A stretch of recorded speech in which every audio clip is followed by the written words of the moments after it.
मित्रों, आप बहुत ही भाग्यशाली हैं, क्योंकि आपने भगवान श्री कृष्ण की प्रेरणा से ही श्रीमद् भगवत गीता सार के इस वीडियो को देखने का मन बनाया है। मुझे पूरा विश्वास है कि इस वीडियो को पूरा अंत तक देखने और शांत मन से इसकी बातों को सुनने और समझने के बाद आपके विचारों और जीवन में बहुत ही सकारात्मक बदलाव आने वाले हैं। साथियों, मेरा खुद का अनुभव कहता है कि अगर आप इस बहुमूल्य ज्ञान का लाभ अधिक से अधिक लेना चाहते हैं तो इस गीता सार को पूरा अंत तक सुने। हर रोज सुबह और रात को सोने से पहले जरूर सुने और दूसरों को भी सुनाएं, क्योंकि जिस प्रकार खुशियां बांटने से खुशियां बढ़ती है, ठीक उसी प्रकार ज्ञान बांटने से ज्ञान बढ़ता है। तो दोस्तों, वीडियो शुरू करते हैं। भगवान श्री कृष्ण कहते हैं, व्यक्ति को सदैव बुराई से बचकर रहना चाहिए। अगर कोई बुरा कर्म करता है तो वह कर्म उसको अपने जीवन में भोगना ही पड़ता है। जिस प्रकार सैकड़ों गायों के बीच बछड़ा अपनी मां को खोज लेता है, ठीक उसी प्रकार कर्म का फल आपको हजारों के भीड़ में भी खोज लेगा। माधव कहते हैं, किसी जीव को कष्ट देकर आप मुझे खुश नहीं देख सकते हो।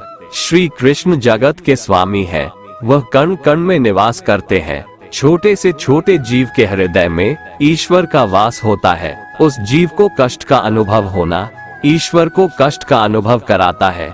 इसीलिए किसी भी जीव को कष्ट देना ईश्वर को कष्ट देने के समान है। मृत्यु एक अटल सत्य है जिसे कभी बदला नहीं जा सकता है। इस संसार का जब से निर्माण हुआ है तब से जन्म मृत्यु का चक्र चलता आ रहा है। जिस प्रकार मनुष्य अपने पुराने वस्त्रों को त्याग कर नए वस्त्र धारण करता है, ठीक उसी प्रकार आत्मा पुराने व्यर्थ शरीर को त्याग कर नए शरीर को धारण करती है। ये प्रकृति का नियम है। इस सत्य को स्वीकार करके भयमुक्त होकर आज में जीना चाहिए। ज्ञानी व्यक्ति ना तो मरने वाले का शोक करते हैं और ना ही उनका शोक करते हैं जो अभी जिंदा है, क्योंकि वो जानते हैं जो मर गया वो फिर से जन्म लेगा और जो जिंदा है वो एक दिन जरूर मरेगा। केवल ज्ञान ही एक ऐसा अक्षय तत्व है जो कहीं भी किसी भी अवस्था में और किसी भी काल में मनुष्य का साथ नहीं छोड़ता। धरती पर जिस प्रकार मौसम में बदलाव आता है, ठीक उसी प्रकार जीवन में भी सुख दुख आता जाता रहता है। युद्ध हो या जीवन, सफलता केवल 3 शस्त्रों से प्राप्त होती है: धर्म, धैर्य और साहस। कोई भी मनुष्य जन्म से नहीं बल्कि अपने कर्मों से महान बनता है। कुछ पाना है तो खुद पर भरोसा कीजिए, क्योंकि सहारे कितने भी सच्चे और अच्छे हो, साथ छोड़ ही जाते हैं। मित्र गरीब है या अमीर मायने नहीं रखता, बल्कि वो आपके बुरे समय में आपका साथ कितना देता है यह मायने रखता है। धर्म चाहे जो भी हो, अच्छे इंसान बनो, हिसाब तुम्हारे कर्म का होगा, धर्म का नहीं। खुशी के लिए काम करोगे तो खुशी नहीं मिलेगी, लेकिन खुश होकर काम करोगे तो खुशी जरूर मिलेगी। जब आप दूसरों के लिए अच्छा चाहते हैं तो वही अच्छी चीजें आपके जीवन में वापस आती है। यही प्रकृति का नियम है। आपका मूल्य इससे तय नहीं होता कि आप क्या है, यह इससे तय होता है कि आप खुद को क्या बनाने की क्षमता रखते हैं। हंसता हुआ मन और हंसता हुआ चेहरा, यही सच्ची संपत्ति है। मनुष्य हमेशा अपने भाग्य को कोसता है, ये जानते हुए भी कि भाग्य से भी ऊंचा उसका कर्म है जो उसके स्वयं के हाथों में है। कमियां भले ही हजारों हो तुम में, लेकिन खुद पर विश्वास रखो कि तुम सबसे बेहतर करने का हुनर रखते हो। जितना इंतजार परमात्मा आपसे करवा रहा है, समय आने पर वो इतना देगा कि संभाल भी नहीं पाओगे। भगवान श्री कृष्ण कहते हैं, जिस प्रकार प्रकाश की ज्योति अंधेरे में चमकती है, ठीक उसी प्रकार सत्य भी चमकता है। इसलिए मनुष्य को हमेशा सत्य की राह पर चलना चाहिए। क्रोध मनुष्य को नरक की ओर ले जाने वाला द्वार है। क्रोध करने से व्यक्ति का मन अशांत हो जाता है। वो आवेश में आकर कई बार अपना ही नुकसान कर बैठता है। भगवान श्री कृष्ण कहते हैं, मनुष्य को क्रोध करने से बचना चाहिए। कितना भी गुस्सा आए, स्वयं को शांत रखने का प्रयास करें। दूसरों का भला करने वाले मनुष्य को हमेशा कष्टों का सामना करना पड़ता है, क्योंकि हमेशा फल देने वाले वृक्ष को भी पत्थरों की मार सहनी पड़ती है। सत्य से कमाया धन हर प्रकार से सुख देता है, छल कपट से कमाया धन दुख ही दुख देता है। चुप रहने से बड़ा कोई जवाब नहीं और माफ कर देने से बड़ी कोई सजा नहीं होती। जब मेहनत करने के बाद भी सपने पूरे नहीं होते तो रास्ता बदलिए, सिद्धांत नहीं, क्योंकि पेड़ भी हमेशा पत्ते बदलता है, जड़ नहीं। किसी की संगत से आपके विचार शुद्ध होने लगे तो समझ लेना वह कोई साधारण व्यक्ति नहीं है। आपका कठिन समय ही आपको मजबूत बना देता है। एक समझदार व्यक्ति वही है जो दूसरों को देखकर उनकी विशेषताओं से सीखता है, उनसे तुलना और ईर्ष्या नहीं करता। संबंध बड़ी बड़ी बातें करने से नहीं, छोटे छोटे भाव को समझने से गहरे होते हैं। यदि सब कुछ खोकर भी आप में कुछ करने की हिम्मत बाकी है तो समझ लीजिए आपने कुछ खोया ही नहीं। कर्म ही सबसे बड़ा धर्म है। भगवान श्री कृष्ण गीता में अर्जुन को उपदेश देते हुए कहते हैं, व्यक्ति कर्म करने के लिए ही पैदा हुआ है और बिना कर्म किए कोई रह नहीं सकता। मनुष्य को परिणाम की चिंता किए बिना अपने कर्तव्यों का पालन करना चाहिए। कृष्ण अपने भक्तों को कर्म का मार्ग दिखाते हुए कहते हैं, अपने कर्म समाज के प्रति और मानव कल्याण के प्रति केंद्रित करते हुए करो, बाकी फल की चिंता मत करो। उन सभी कर्मों को मुझे समर्पित करो। इस मार्ग को अपनाकर तुम मुझे प्राप्त कर सकते हो, मेरे प्रेम का भागीदार बन सकते हो। इस संसार में आज जो तुम्हारे पास है कल वो किसी और का था, परसों वो किसी और का होगा। तुम यहाँ खाली हाथ आए थे और खाली हाथ जाओगे। कोई आपका साथ ना दे तो निराश मत होना, क्योंकि परमात्मा से बड़ा हमसफर कोई नहीं होता। खुशी आजादी पर निर्भर होती है और आजादी इस बात पर निर्भर होती है कि आप कितने साहसी हैं। विश्वास के बगैर इस दुनिया में कोई भी रिश्ता ज्यादा देर तक कायम नहीं रह सकता। यदि किसी भूल के कारण कल का दिन दुख में बीता तो उसे याद कर आज का दिन व्यर्थ ना करें। जो लक्ष्य में खो गया समझो वही सफल हो गया। आप जो कर रहे हैं उससे अगर आप प्यार करते हैं तो आप जरूर सफल होंगे। मन पर नियंत्रण रखना जरूरी है। मनुष्य का मन वायु की तरह चंचल है। यह मन ही है जो मनुष्य को काम वासनाओं की तरफ भटकाता रहता है। अगर जीवन को सफल बनाना है तो मन पर काबू करना बहुत जरूरी है।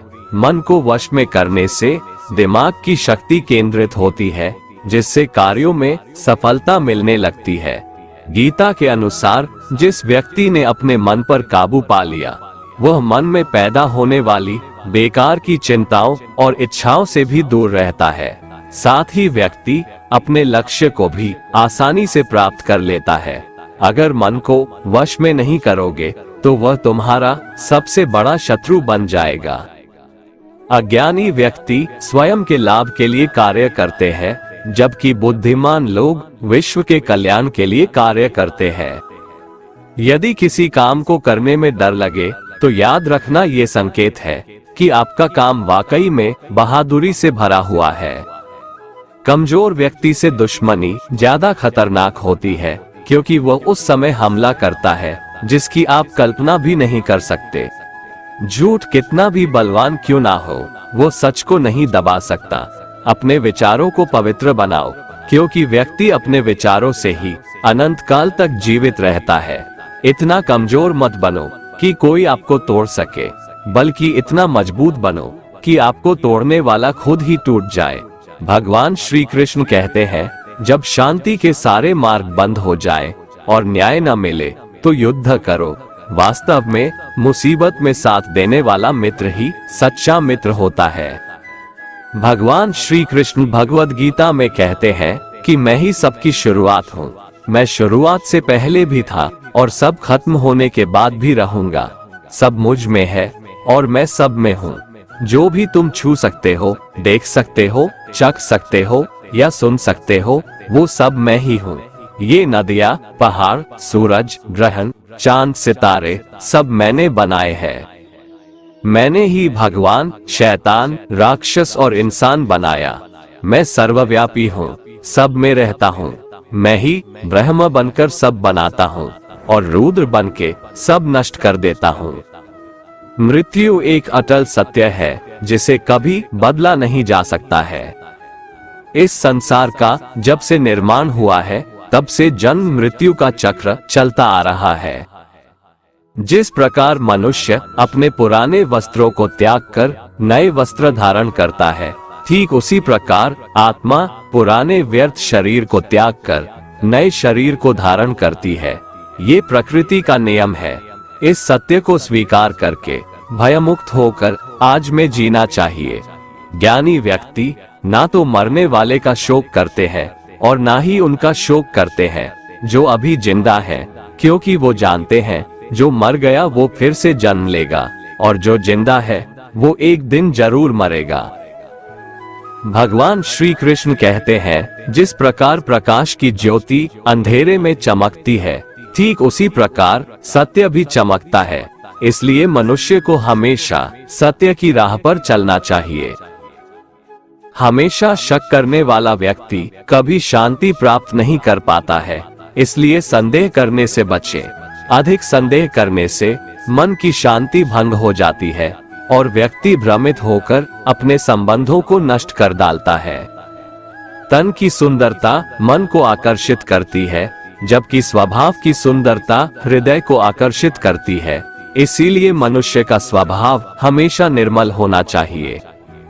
कौन क्या कर रहा है, कैसे कर रहा है और क्यों कर रहा है, इन सब से आप जितना दूर रहेंगे उतना ही खुश रहेंगे। जिंदगी में हम कितने सही हैं और कितने गलत हैं, ये सिर्फ दो लोग जानते हैं, एक परमात्मा और दूसरी हमारी अंतरात्मा। भगवान श्री कृष्ण कहते हैं, जिस मनुष्य के अंदर ज्ञान की कमी और ईश्वर में श्रद्धा नहीं होती, वो मनुष्य जीवन में कभी भी आनंद और सफलता को प्राप्त नहीं कर पाता। भगवान कहते हैं, जो मनुष्य सुख और दुख में शांत रहता है, जिसके राग, भय और क्रोध नष्ट हो गए हैं, जो मनुष्य शुभ और अशुभ वस्तु को पाकर न प्रसन्न होता है और न द्वेष करता है, जिन्होंने अपनी इंद्रियों को वश में कर लिया है, वह स्थिर बुद्धि मनुष्य मुनि के समान है। ऐसा मनुष्य स्थिर चित्त और इंद्रियों को वश में करके ज्ञान द्वारा परमात्मा को प्राप्त करके हमेशा संतुष्ट रहता है। जिस प्रकार समुद्र की स्थिति अचल है, भारी से भारी आंधी तूफान आने पर या अनेक नदियों के जल प्रवाह उसमें प्रविष्ट होने पर भी वो अपनी स्थिति से विचलित नहीं होता, मर्यादा का त्याग नहीं करता, उसी प्रकार परमात्मा के स्वरूप में स्थित योगी की स्थिति भी सर्वथा अचल होती है। बड़े से बड़े सांसारिक सुख दुखों का संयोग वियोग होने पर भी उसकी स्थिति में जरा भी अंतर नहीं पड़ता। वह योगी परमात्मा में नित्य निरंतर अटल और एक रस स्थित रहता है। मोह विनाश का कारण होता है। मनुष्य के दुखों का मूल कारण उसका मोह ही है। वह जितना अधिक मोह करेगा उतना ही अधिक कष्ट भी भोगेगा। पछतावा अतीत नहीं बदल सकता और चिंता भविष्य नहीं संवार सकती। इसलिए वर्तमान का आनंद लेना ही जीवन का सच्चा सुख है। श्री कृष्ण कहते हैं, जो तुम्हारा साथ देता है तुम उसका साथ दो, जो तुम्हें धोखा देता है तुम उसे त्याग दो। जिस जगह आपका सम्मान नहीं हो वहां पर कभी जाना नहीं चाहिए, वरना लोग आपको कमजोर और बेवकूफ समझेंगे। जहां बारिश ना हो वहां फसल खराब हो जाती है और जहां संस्कार ना हो वहां नस्ल भी खराब हो जाती है। जो लोग ये कहते हैं मेरे पास वक्त नहीं है, असल में उनके खास रिश्तों की गिनती में आपका नाम ही नहीं है। बात इतनी मधुर रखो कि कभी वापस भी लेनी पड़े तो आपको कड़वी न लगे। खुद में थोड़ा स्वाभिमान होना जरूरी है, वरना लोग आपको वहां भी दबाने की कोशिश करेंगे जहां आपका अधिकार है। श्रेष्ठ पुरुष जैसा आचरण करता है, अन्य पुरुष भी वैसा ही आचरण करते हैं। वो जो कुछ प्रमाण देता है समस्त मनुष्य समुदाय उसी के पद चिन्हों पर अपने रास्ते चुनता है। इसलिए सज्जन व्यक्तियों को सदैव अच्छा व्यवहार करना चाहिए। जो मनुष्य ईश्वर में श्रद्धा नहीं रखते, वो अज्ञानी मनुष्य जीवन में कभी भी सुख, शांति और सफलता को प्राप्त नहीं कर पाते। ऐसे मनुष्य की बुद्धि विपरीत हो जाती है। वे लौकिक और पारलौकिक सब प्रकार के सुख साधनों को विपरीत ही समझने लगते हैं। इसी कारण वे विपरीत आचरणों में प्रवृत्त हो जाते हैं। इसके फलस्वरूप उनका इस लोक में और परलोक में पतन हो जाता है। वे अपनी वर्तमान स्थिति से भी भ्रष्ट हो जाते हैं और मरने के बाद उनको अपने कर्मों का फल भोगने के लिए सूकर, कुकर आदि नीच योनियों में जन्म लेना पड़ता है या घोर नरक में पड़कर भयानक यातनाएं भोगनी पड़ती है। भगवान श्री कृष्ण कहते हैं, जो मनुष्य अपने कर्तव्यों का पालन करते हुए विपरीत परिस्थितियों में भी अपने धर्म के मार्ग पर अडिग रहता है और उसके कारण अगर उसकी मृत्यु भी हो जाती है, तो वह मृत्यु भी उसके लिए परम कल्याणकारक बन जाता है और उस मनुष्य को स्वर्ग की प्राप्ति होती है। जब तक तुम अपने आप से नहीं हार जाओ, तब तक दुनिया की कोई ताकत तुम्हें हरा नहीं सकती है। कमजोर तुम नहीं, तुम्हारा वक्त है और वक्त सबका बदलता है। तुम बस अपना कर्म करते जाओ। जिसने कभी संकट नहीं देखा, उसे अपनी ताकत का कभी एहसास नहीं होगा। जो दूसरों की तकलीफों को समझते हैं, जिनमें दया है, जो दिल से अच्छे हैं, उन्हें दोबारा जन्म नहीं लेना पड़ता है। किसी को कुछ देकर घमंड मत कर, क्या पता तू दे रहा है या पिछले जन्म का कर्ज चुका रहा है। घमंडी मनुष्य का वंश, वैभव और प्रतिष्ठा तीनों ही चले जाते हैं। विश्वास ना हो तो रावण, कौरव और कंस को देख लो। किसी पर विश्वास करना हो तो उनकी बातों पर नहीं, उनकी हरकतों पर ध्यान दो। गुस्से के वक्त थोड़ा रुक जाने से और गलती के वक्त थोड़ा झुक जाने से जिंदगी और भी आसान हो जाती है। भगवान श्री कृष्ण कहते हैं, जो मनुष्य मुझे जान लेता है, वह जन्म मरण के बंधनों से मुक्त हो जाता है। जो मनुष्य भगवद गीता को पढ़कर उस पर अमल करता है, उसके सारे दुष्कर्मों का प्रभाव समाप्त हो जाता है। जो भाग्य में है वो भाग कर आएगा और जो भाग्य में नहीं है वो आकर भी भाग जाएगा। भगवान श्री कृष्ण अर्जुन को समझाते हुए कहते हैं कि हे अर्जुन, मेरे और तुम्हारे बहुत से जन्म हो चुके हैं। उन सबको तू नहीं जानता, किंतु मैं जानता हूँ। मैं अजन्मा और अविनाशी हूँ। मैं समस्त प्राणियों का ईश्वर होते हुए भी अपनी प्रकृति को अधीन करके अपनी योग माया से प्रकट होता रहता हूँ। जब जब इस धरती पर धर्म की हानि और अधर्म की वृद्धि होती है, तब तब अधर्म का विनाश और धर्म की पुनर्स्थापना हेतु मैं अपने एक नए रूप को रचता हूँ और लोगों के सम्मुख प्रकट होता रहता हूँ। मनुष्य मेरी जिस भी रूप की पूजा करते हैं, मैं भी उनको उनकी भावना के अनुसार उसी रूप में दर्शन देता हूँ।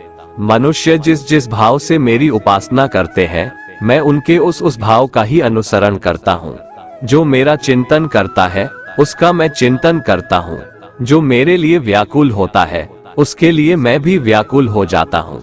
जो मुझे अपना सर्वस्व अर्पण कर देता है, मैं भी उसे अपना सर्वस्व अर्पण कर देता हूँ। इस मनुष्य लोक में सांसारिक भोग के लिए लोग इंद्र आदि देवताओं की उपासना करते हैं, क्योंकि देवताओं का पूजन करने वालों को उनकी उपासना का फल तुरंत मिल जाता है। लेकिन मैं ऐसा नहीं करता हूँ। मेरे भक्त यदि सच्चे भाव से भी मेरा भजन करते हैं, तो भी मैं उनकी उसी कामना को पूर्ण करता हूँ, जिसकी पूर्ति से उनका विषयों से वैराग्य होकर मुझ में प्रेम और विश्वास बढ़ता है। इसीलिए सांसारिक मनुष्यों को मेरी भक्ति का फल शीघ्र मिलता हुआ नहीं दिखता है और इसलिए वे मंद बुद्धि मनुष्य कर्मों का फल शीघ्र प्राप्त करने की इच्छा से अन्य देवताओं का ही पूजन किया करते हैं। जैसे हवा के झोंके नाव को भटका देते हैं, वैसे ही मनुष्य की इच्छाएं बुद्धि को भटका देती है। जो मनुष्य सुख और दुख में, मान और अपमान में शांत रहता है, वो मनुष्य मुझे अति प्रिय है। ये संसार मेरी ही माया है। ये संसार मुझसे ही उत्पन्न हुआ है, मैं ही इसका पालन पोषण करता हूँ और मैं ही इस सृष्टि का विनाश करता हूँ। मैं भूत, वर्तमान और भविष्य के सभी प्राणियों को जानता हूँ, लेकिन वास्तविकता में मुझे कोई नहीं जानता। समझदार व्यक्ति जब संबंध निभाना बंद कर देता है तो समझ लेना चाहिए उसके आत्मसम्मान को कहीं न कहीं ठेस अवश्य पहुंची है। प्रेम सदैव माफी मांगना पसंद करता है और अहंकार सदैव माफी सुनना पसंद करता है। कर्म ही तुम्हारी पहचान है, वरना एक नाम के यहाँ हजारों इंसान है। अच्छे कर्म करने के बावजूद भी लोग केवल तुम्हारी बुराइयां ही याद रखेंगे, इसलिए लोग क्या कहते हैं इस पर कभी ध्यान मत दो। जितना हो सके खामोश ही रहना अच्छा है, क्योंकि सबसे ज्यादा गुनाह इंसान से उसकी जुबान ही करवाती है। जो पुरुष ना किसी से द्वेष करता है और ना किसी चीज की आकांक्षा करता है, वैसा कर्मयोगी पुरुष सन्यासी के समान है और वह पुरुष सुखपूर्वक सांसारिक बंधन से मुक्त हो जाता है। ना तो मैं किसी के भाग्य का निर्माण करता हूँ और ना ही किसी के कर्मफल का निर्माण करता हूँ। मनुष्य अपने द्वारा किए कर्मों का ही फल भोगता है और उसी से उसके भाग्य का निर्माण होता है। मनुष्य स्वयं ही अपना मित्र है और स्वयं ही अपना सबसे बड़ा शत्रु भी है। ज्ञानी मनुष्य कर्मयोग या भक्ति योग से एक ही जन्म में इस समुद्र रूपी संसार से निकलकर परमात्मा को प्राप्त कर लेता है और अज्ञानी मनुष्य काम, क्रोध, लोभ, मोह में फंसकर 84 लाख योनियों में भटकता रहता है। भगवान श्री कृष्ण कहते हैं, भगवत प्राप्ति के लिए कर्म करने वाला कोई भी मनुष्य दुर्गति को प्राप्त नहीं होता है। इस लोक में या परलोक में वह जहाँ भी रहता है वो परमात्मा के मार्ग में आगे ही बढ़ता रहता है। किसी को धोखा देना एक कर्ज है जो आपको किसी और के हाथों एक दिन जरूर मिलेगा। एक अच्छी नजर वही है जो सिर्फ अपनी कमियां और दूसरों के गुण तलाश करती है। कभी उस व्यक्ति पर भरोसा मत करो जो वक्त के साथ स्वभाव बदल लेते हैं। जीवन में कभी किसी से अपनी तुलना मत करो, तुम जैसे हो सर्वश्रेष्ठ हो। सबको अपना जीवन बदलने के लिए समय मिलता है, परंतु समय बदलने के लिए दोबारा जीवन नहीं मिलता है। जो होने वाला है वो होकर रहता है और जो नहीं होने वाला है वह कभी नहीं होता। ऐसा निश्चय जिनकी बुद्धि में होता है उन्हें चिंता कभी नहीं सताती है। जिनकी बुद्धि माया ने हर ली है, जो जानबूझकर पाप कर्मों में ही लिप्त है, जो मुझे जानने की चेष्टा भी नहीं करते, ऐसे मनुष्य को जीवन में और जीवन के बाद के जीवन में भी कष्टों से मुक्ति नहीं मिल पाता है। जो मनुष्य अंत काल में भी मुझको स्मरण करता हुआ शरीर त्यागता है वह मेरे परम धाम को प्राप्त होता है, इसमें कोई संशय नहीं है। देवताओं को पूजने वाले देवताओं को प्राप्त होते हैं, पितरों को पूजने वाले पितरों को प्राप्त होते हैं, भूतों को पूजने वाले भूतों को प्राप्त होते हैं और मेरा पूजन करने वाले भक्त मुझको ही प्राप्त होते हैं। इसलिए मेरे भक्तों का पुनर्जन्म नहीं होता। जो कोई भक्त मेरे लिए प्रेम से पत्र, पुष्प, फल, जल आदि अर्पण करता है, उस शुद्ध बुद्धि निष्काम प्रेमी भक्त का प्रेम पूर्वक अर्पण किया हुआ वह पत्र, पुष्प मैं सद्गुण से प्रकट होकर प्रेम पूर्वक खाता हूँ। तू जो कर्म करता है, जो खाता है, जो हवन करता है, जो दान देता है और जो तप करता है, वो सब मुझे अर्पण कर, मैं तुम्हें मुक्ति प्रदान करूंगा। मेरे लिए ना तो कोई प्रिय है और ना ही अप्रिय, परंतु जो भक्त मुझको प्रेम से भजते हैं वो मुझ में है और मैं उनमें हूँ। यदि कोई दुराचारी भी अनन्य भाव से मेरा भक्त बनकर मुझको भजता है तो वह पुरुष भी साधु के समान है, क्योंकि उसने भली भांति निश्चय कर लिया है कि परमेश्वर के भजन के समान अन्य कुछ भी नहीं है। स्त्री, वैश्य, शूद्र, भूत, पिशाच, चांडाल कोई भी हो, वो मेरी शरण में आकर परम गति को प्राप्त होते हैं। अच्छी नियत से किया गया काम कभी व्यर्थ नहीं जाता है और उसका फल आपको जरूर मिलता है। जीवन की सबसे बड़ी गलती वही होती है जिस गलती से हम कुछ सीख नहीं पाते हैं। तुम आज जो भी कर्म कर रहे हो उसका फल तुम्हें कल प्राप्त होगा, और आज जो तुम्हारे पास है वो तुम्हारे द्वारा किए गए कर्मों का फल है। जो मनुष्य श्रद्धा भाव से मेरी भक्ति करता है, मैं उसे वो हर चीज देता हूँ जो उसके पास नहीं है, और जो उसके पास है मैं उसकी रक्षा भी करता हूँ। जीवन कठिन तब लगता है जब हम स्वयं में बदलाव करने के बजाय परिस्थितियों को बदलने का प्रयास करते हैं। रिश्ते चाहे कितने भी बुरे हो, उन्हें कभी मत तोड़ना, क्योंकि पानी चाहे कितना भी गंदा हो, प्यास नहीं तो आग तो बुझा ही देता है। मनुष्य को उस सुख का त्याग कर देना चाहिए जो किसी के दुख का कारण बनता है। जिस समय कोई समस्या जन्म लेती है, उसके साथ उसका समाधान भी जन्म लेता है। हृदय से जो दिया जा सकता है वो हाथ से नहीं दिया जा सकता है, और मौन से जो कहा जा सकता है वो शब्दों से नहीं कहा जा सकता है। चीजों की कीमत मिलने से पहले होती है और इंसानों की कीमत खोने के बाद होती है। शस्त्र केवल शरीर को घायल कर देते हैं, किंतु शब्द आत्मा को भी घायल कर देते हैं। जब विरोधियों का पलड़ा भारी हो तो विजय पाने के लिए कूटनीति का रास्ता अपनाओ। दुनिया में केवल माता और पिता ही ऐसे इंसान हैं जो चाहते हैं कि हमारे बच्चे हमसे भी ज्यादा कामयाब हो। जब इंसान की जरूरत बदल जाती है तब इंसान के बात करने का तरीका भी बदल जाता है। जो व्यक्ति अपनी गलतियों के लिए स्वयं से लड़ता है उसे कोई भी नहीं हरा सकता। जिस मनुष्य के हृदय में सच्ची मानवता हो, उसकी सोच हमेशा यही होगी कि मुझे मिला हुआ दुख किसी को नहीं मिले और मुझे मिला हुआ सुख सबको मिले।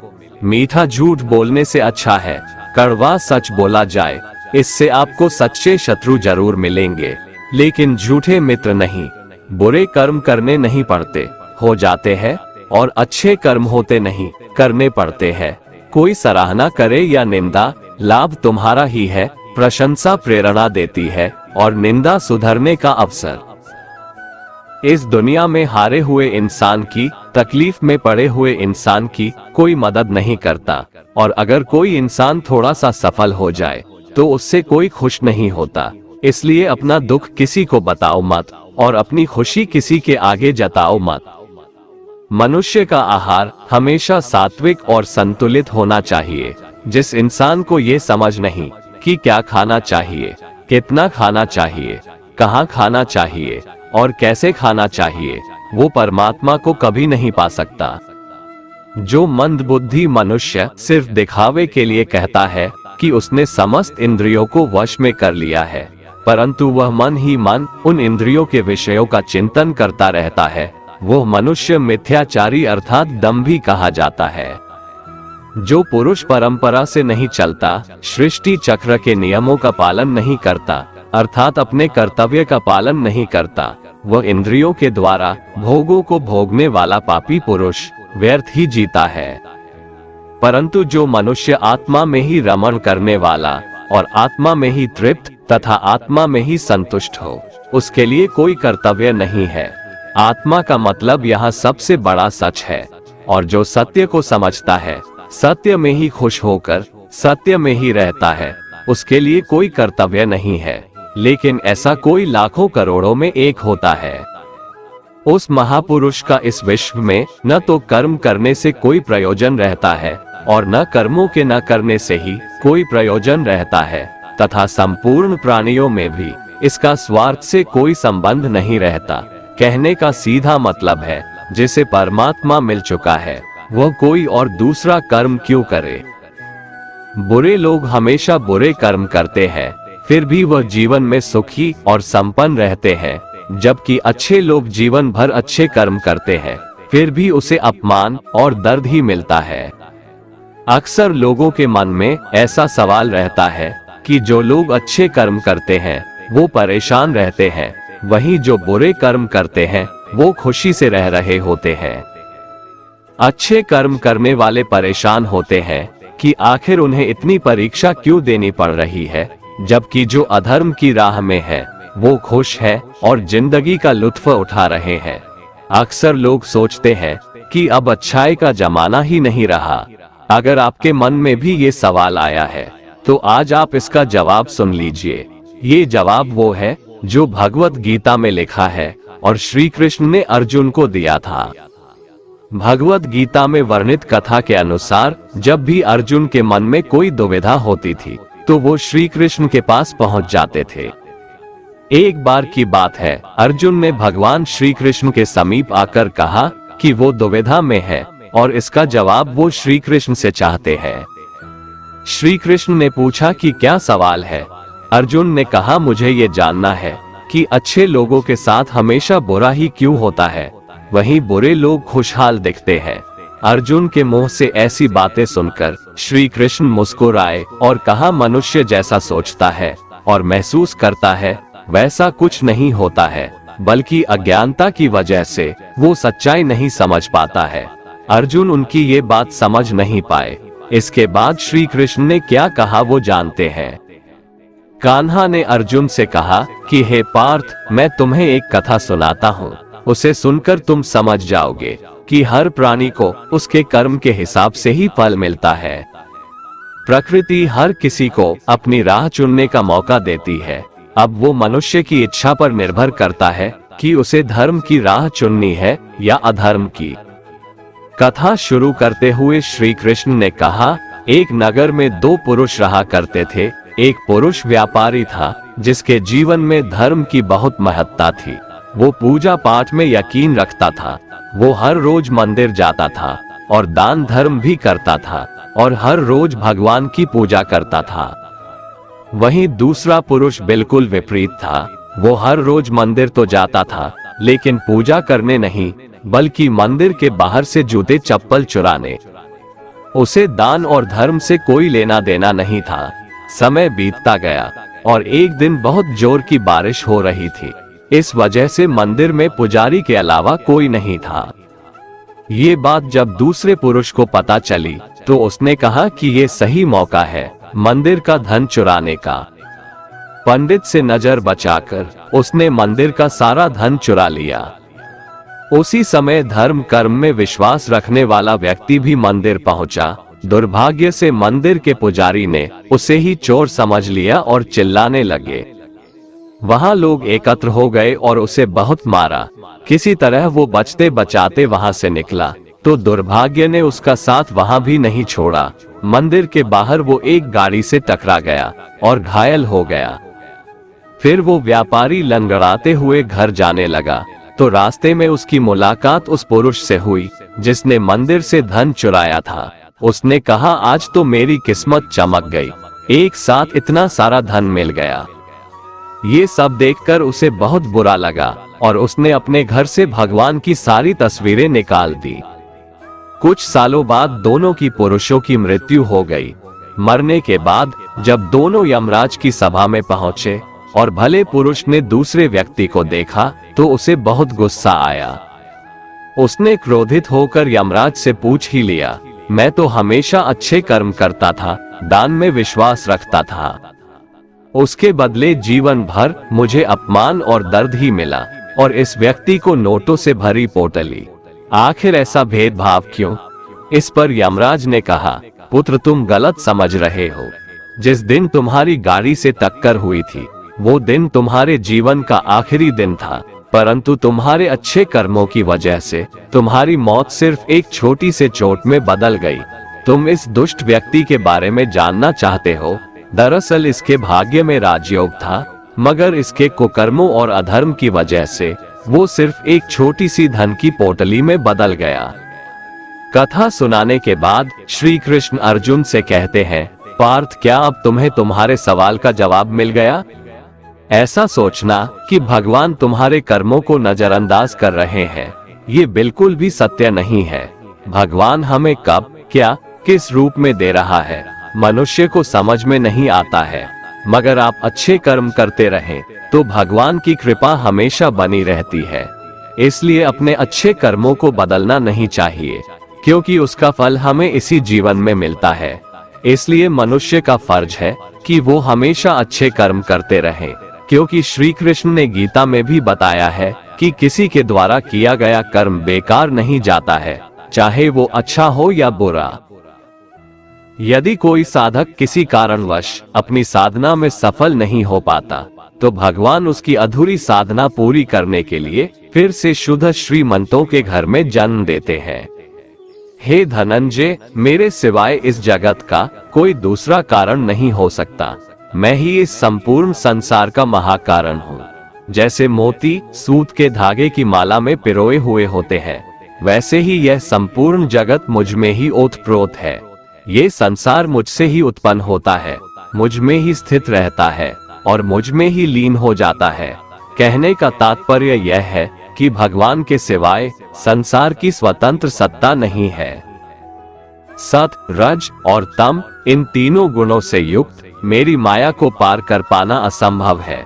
मनुष्य मेरी इस माया में चिपके रहते हैं और भोग संग्रह की इच्छा छोड़ नहीं पाते।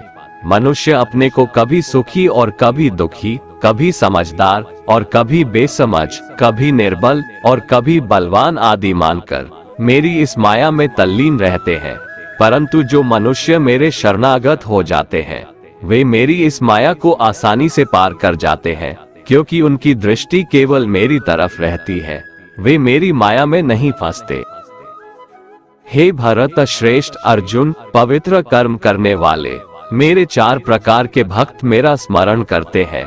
पहला है आर्त भक्त, अर्थात दुख से निवृत्ति चाहने वाले भक्त। दूसरा है अर्थार्थी भक्त, अर्थात धन संपदा चाहने वाले भक्त। तीसरा है जिज्ञासु भक्त, अर्थात केवल मुझे जानने की इच्छा वाले भक्त। और चौथा है ज्ञानी भक्त, अर्थात मुझे ज्ञान सहित जानने वाले भक्त। आइए इसको थोड़ा समझ लें। आर्त भक्त वो है जो प्राण संकट आने पर संकट दूर करने के लिए केवल भगवान को पुकारते हैं, कष्ट का निवारण केवल भगवान से ही चाहते हैं, दूसरे किसी से नहीं। वे आर्त भक्त कहलाते हैं। आर्त भक्तों में द्रौपदी और गजेंद्र का दृष्टांत ठीक नहीं लगता है, क्योंकि इन दोनों ने अपनी रक्षा के लिए अन्य उपायों का भी सहारा लिया था। चीर हरण के समय जब तक द्रौपदी भीष्म पितामह और 5 पांडवों पर भरोसा करती रही, तब तक वह रोती बिलखती और कष्ट पाती रही। परंतु जब सब सहारा छोड़कर अनन्य भाव से प्रभु को पुकारा, तब प्रभु ने उसकी लाज बचाई। ऐसे ही गजेंद्र ने जब तक दूसरे हाथियों और हथिनियों का सहारा लिया, अपने बल का सहारा लिया, तब तक वह कई वर्षों तक ग्राह से लड़ता रहा और दुख पाता रहा। सब सहारा छूटने के बाद जब उसने ओम नमो भगवते कहकर हरि को पुकारा, तब भगवान ने तुरंत आकर ग्राह का मुंह फाड़ दिया और गजेंद्र का उद्धार किया। आर्त भक्तों में अभिमन्यु की पत्नी उत्तरा का दृष्टांत सही लगता है, कारण कि जब उस पर आफत आई, तब उसने भगवान श्री कृष्ण के सिवाय किसी दूसरे उपाय का सहारा नहीं लिया। उसने सीधे भगवान से निवेदन किया। उसने श्री भगवान से कहा कि हे जगतपति, ये दहकता हुआ अश्वत्थामा का बाण मेरे गर्भ को नष्ट करने के लिए दौड़ा आ रहा है, मेरी रक्षा करे। तुरंत उत्तरा के गर्भ में प्रविष्ट होकर भगवान ने गर्भ की रक्षा की और परीक्षित को बचाया। अर्थार्थी भक्त वो है जिनको अपनी सुख सुविधा के लिए धन संपत्ति प्राप्त करने की इच्छा हो जाती है, परंतु उसको वे केवल भगवान से ही चाहते हैं, दूसरों से नहीं। ऐसे भक्त अर्थार्थी भक्त कहलाते हैं। जिज्ञासु भक्त वो है जिसमें भगवान को जानने और भगवत भक्ति की जोरदार इच्छा हो जाती है। जिज्ञासु भक्तों में उद्धव जी का नाम लिया जाता है। भगवान ने उद्धव जी को दिव्य ज्ञान का उपदेश दिया था, जो उद्धव गीता के नाम से भी प्रसिद्ध है। श्रीमद् भगवत गीता में उच्च कोटि के भगवत प्रेमी को ज्ञानी भक्त माना गया है। उनके मन में किसी भी प्रकार की कोई इच्छा नहीं होती, वे केवल भगवान के प्रेम में ही मस्त रहते हैं। प्रेमी भक्तों में गोपियों का नाम प्रसिद्ध है। गोपियों ने अपने सुख का त्याग कर प्रियतम भगवान के सुख को ही अपना सुख माना था। ज्ञानी अर्थात प्रेमी भक्त भगवान से कुछ नहीं चाहता, इसलिए वो भगवान का सर्वश्रेष्ठ भक्त है। कान्हा कहते हैं, मैं ना तो तुम्हारी महंगी भेंट से प्रसन्न होता हूँ और ना ही दिखावटी दान दीक्षा से। अगर मेरे मन को जीतना है तो मुझे प्रेम से पुकारो, मैं हाजिर हो जाऊंगा। अवास्तविक चीजों को लेकर मन में कभी डर पैदा मत होने दो। वो वास्तविक नहीं है, वह ना तो कभी था और ना कभी होगा। इसके विपरीत जो वास्तविक है वह हमेशा से था और उसे ना तो बदला जा सकता है, ना कभी नष्ट किया जा सकता है। जो मनुष्य किसी अच्छे काम में लगा हुआ होता है, आने वाले समय में उसका अंत कभी बुरा नहीं होता है।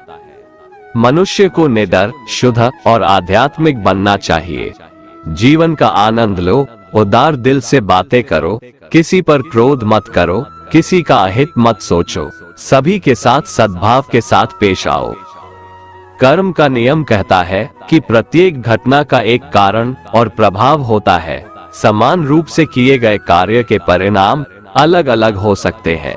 ये केवल इस बात पर निर्भर करता है कि वो कर्म करता किस प्रकार है। जिस प्रकार आग एक लकड़ी को जलाकर राख कर देती है, उसी प्रकार आत्मा ज्ञान आपके अंदर चलने वाले सभी द्वैत कार्यों को भस्म कर आपको आंतरिक शांति प्रदान करता है। भगवान पर विश्वास उस बच्चे की तरह करो जिसे हवा में उछालो तो वह हंसता है, वह डरता नहीं है, क्योंकि वह जानता है कि आप उसे गिरने नहीं दोगे। दुनिया में हमारे सामने चाहे जो परिस्थिति आ जाए, एक काम करना, अपने जीवन को ऊपर वाले को सौंप देना। इस मनुष्य लोक में कर्मों के फल को चाहने वाले लोग देवताओं का पूजन किया करते हैं, क्योंकि उनको कर्मों से उत्पन्न होने वाली सिद्धि शीघ्र मिल जाती है। ब्राह्मण, क्षत्रिय, वैश्य और शूद्र, इन 4 वर्णों का समूह गुण और कर्मों के अनुसार मेरे द्वारा रचा गया है। इस प्रकार उस सृष्टि रचनादि कर्म का कर्ता होने पर भी मुझ अविनाशी परमेश्वर को तू वास्तव में अकर्ता ही जान। कर्मों के फल में मेरी स्पृहा नहीं है, इसलिए मुझे कर्म लिप्त नहीं करते। यहाँ श्री भगवान के कहने का भाव है कि कर्म करो, लेकिन फल की इच्छा से नहीं, बस अपना कर्म करते जाओ और आगे बढ़ते जाओ। पूर्व काल में पूर्वजों ने भी इस प्रकार मेरे बताए अनुसार ही कर्म किए हैं और मोक्ष को प्राप्त हुए हैं। इसलिए अगर तू भी मोक्ष को पाना चाहता है तो पूर्वजों द्वारा सदा से किए जाने वाले कर्मों को ही कर। जिसकी आसक्ति सर्वथा नष्ट हो गई है, जो अपने देह पर अभिमान नहीं करता और जो ममता से रहित हो गया है, जिसका चित्त निरंतर परमात्मा के ज्ञान में स्थित रहता है, वैसा कर्मयोगी अपना कर्म यज्ञ की तरह करता है और मोक्ष को प्राप्त होता है। जो अपना सब कुछ परमात्मा को अर्पित कर देता है, जिसके लिए परमात्मा ही सब कुछ है, जो अपने हर कर्म में परमात्मा को देखता है और हर कर्म परमात्मा के लिए करता है, वैसा कर्मयोगी मोक्ष का अधिकारी होता है। जो मनुष्य मुझसे परम प्रेम करके इस परम रहस्य युक्त गीता शास्त्र को मेरे भक्तों में कहेगा, वह मुझको ही प्राप्त होगा, इसमें कोई संदेह नहीं है। उससे बढ़कर मेरा प्रिय कार्य करने वाला मनुष्यों में कोई भी नहीं है, तथा पृथ्वी भर में उससे बढ़कर मेरा प्रिय दूसरा कोई भविष्य में होगा भी नहीं। जो मनुष्य श्रद्धायुक्त दोषों से रहित होकर इस गीता शास्त्र का श्रवण भी करेगा, वह भी सभी पापों से मुक्त होकर मेरे परम धाम को प्राप्त होगा।